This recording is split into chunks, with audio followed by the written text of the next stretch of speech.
Всем привет! Сегодня я хочу вам рассказать историю известного промышленного гиганта, которого больше нет на карте города Харькова. Харьковская промышленность долгие десятилетия была одной из главных визитных карточек города. И даже сейчас, в период своего регресса, она остается одним из важнейших элементов жизни для многих харьковчан. Однако, в силу тех или иных причин, не все знаковые предприятия Харькова дожили до наших дней. Одним из таких предприятий является Харьковский моторостроительный завод, называвшийся в честь запрещенных в Украине коммунистических символов – серп и молот. Предприятие имело значительное влияние на всю городскую промышленность.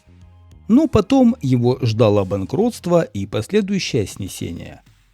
Поэтому я сегодня решил сосредоточиться на истории этого промышленного гиганта, которого больше нет на городской карте. Завод «Серп и молот» был основан в 1881 году немецким подданным Максимилианом Гёльферихом, а уже в 1882 году на нем начали выпускать первую продукцию. Это паровые и конные молотилки, сеялки, жатки, сноповязки. В 1895 году было основано акционерное общество «Товарищество Гёльферих-Саде» с уставным капиталом 250 тысяч рублей. Завод стал первенцем крупной промышленности Харькова, а производство постепенно расширялось. В 1905 году рабочие завода организовали вооруженное выступление на Конной площади, ныне известная как Площадь защитников Украины, а до этого Площадь Восстания. К 1917 году на харьковском предприятии уже трудились порядка 3000 рабочих. Затем, после так называемой Октябрьской революции, к власти пришли большевики, и многое для завода изменилось. В январе 1918 года, ввиду того, что управление товарищества Гёльферих-Саде объявило о закрытии завода, было принято решение о его национализации, что должно было позволить заводу работать и дальше. Возглавил предприятие после национализации рабочий завода. Тогда завод стал первым национализированным промышленным предприятием Харькова. Во время гражданской войны завод занимался выполнением военных заказов, ремонтировал военную технику, пулеметы, орудия.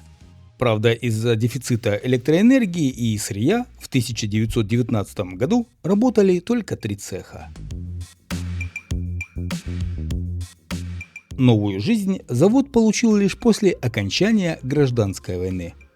Он был реконструирован и в 1922 году сменил свое название на первый государственный завод сельскохозяйственного машиностроения «Серп и молот». К концу 1925 года на заводе сумели восстановить довоенные и дореволюционные мощности, а в следующем году здесь удалось создать первые ударные бригады.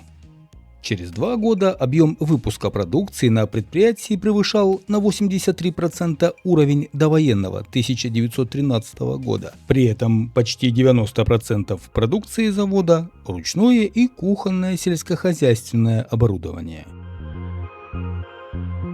Затем в ходе индустриализации СССР завод был реконструирован по проекту проектного института «Гипротрактор-Сельхозмаш».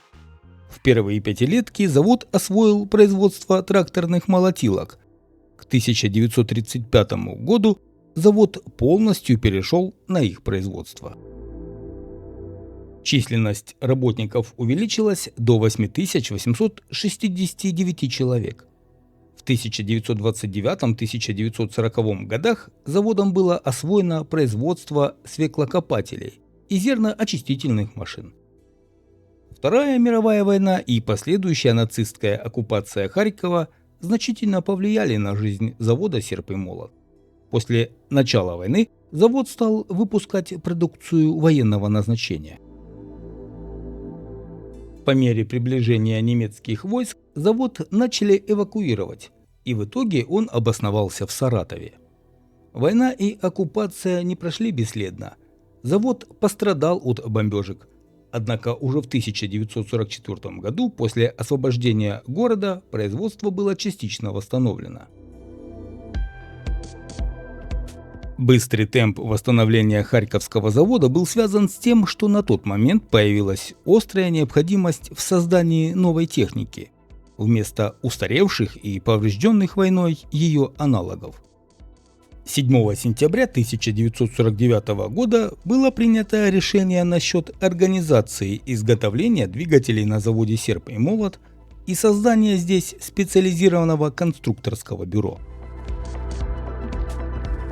Изначально завод изготавливал бензиновые двигатели для прицепных комбайнов, но со временем на предприятии от них отказались и сделали ставку на дизельные двигатели, которые были более мощными и дешевыми.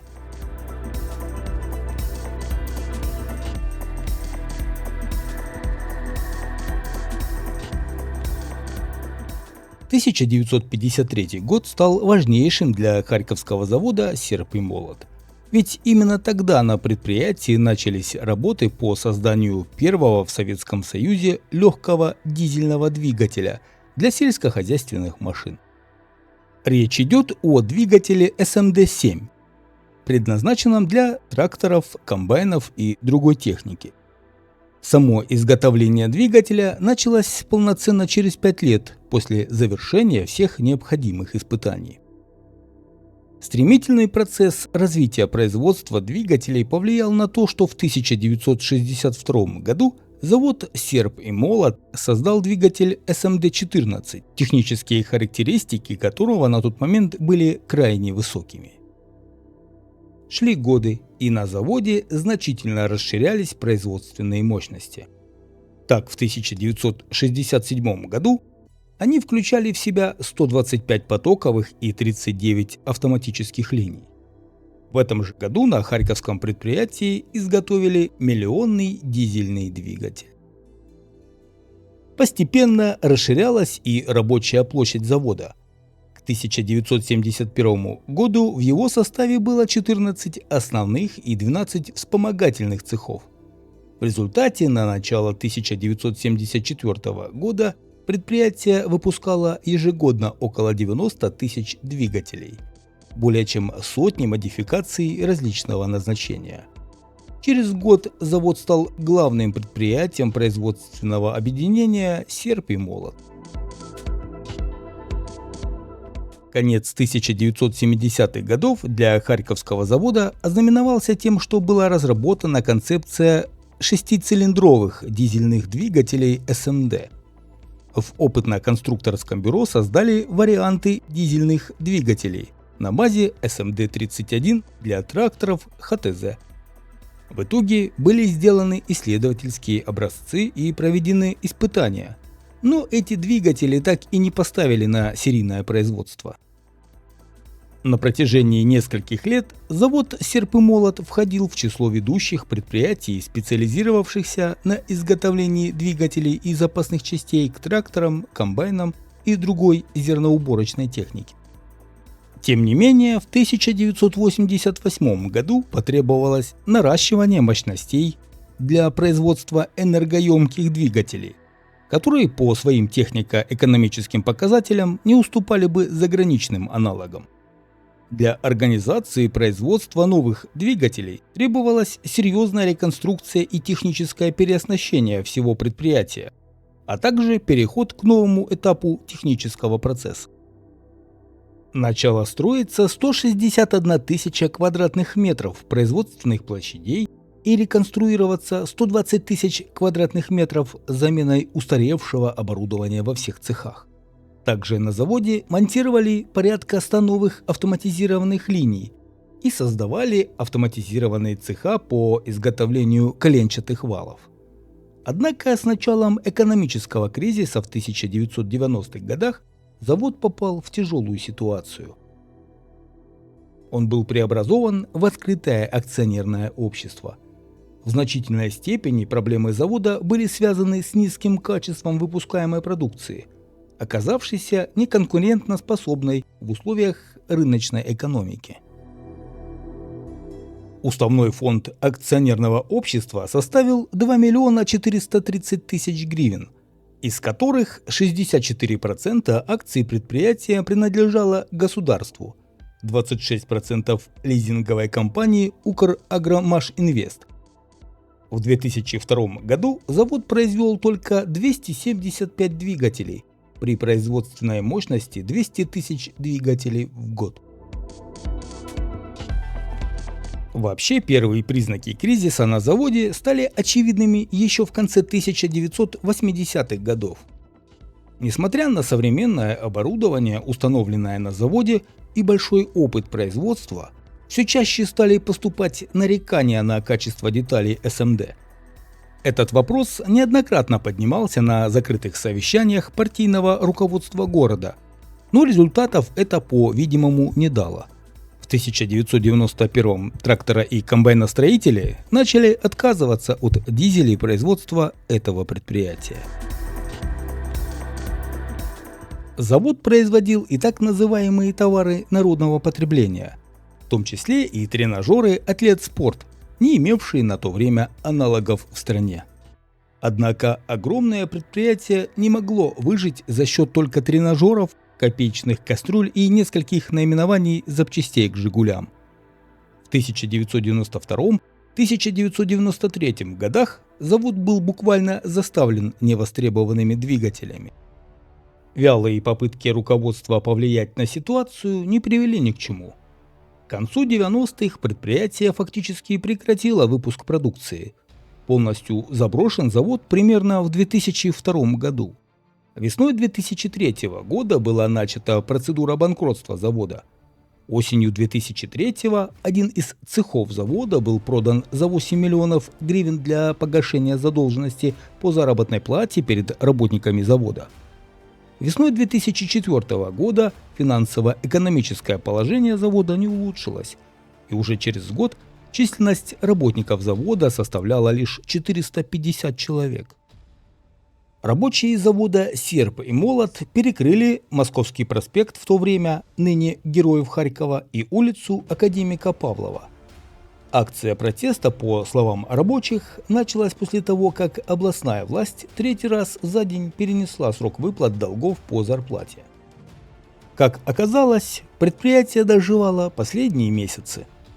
За массовым сокращением сотрудников завод прекратил финансирование детской базы отдыха, которая раньше находилась на балансе предприятия. А 3 октября 2005 года Хозяйственный суд Харьковской области и вовсе признал завод «Серп и Молот» банкротом. В 2006 году компания «Общество с ограниченной ответственностью Macrocap Development Украина» объявила о работе над проектом «Сити-парк Серп и Молот», в соответствии с которым предполагалось снести либо реконструировать часть помещений завода, чтобы разместить на бывшей территории завода офисные, жилые, производственные, складские, торговые и развлекательные объекты. Территория завода занимала площадь 50 гектаров и расположена неподалеку от центра города. 31 марта 2008 года Градостроительный совет Харькова утвердил проект реконструкции промзоны бывшего завода «Серп и Молот», где предполагалось построить новый жилищно-офисный микрорайон «Изумрудная долина». Однако в 2009 году решение о передаче в аренду земли под строительство микрорайона «Изумрудная долина» было отменено.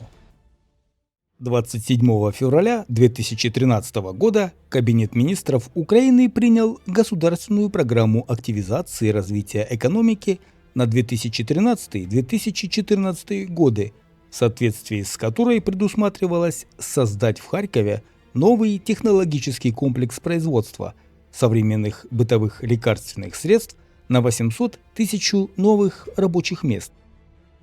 В марте 2013 года власти Харьковской области предложили использовать для размещения комплекса территории бывшего производственного объединения «Химпром» или бывшего завода «Серп и Молот», но эти планы так и не были осуществлены. В 2015 году заводские помещения взорвали.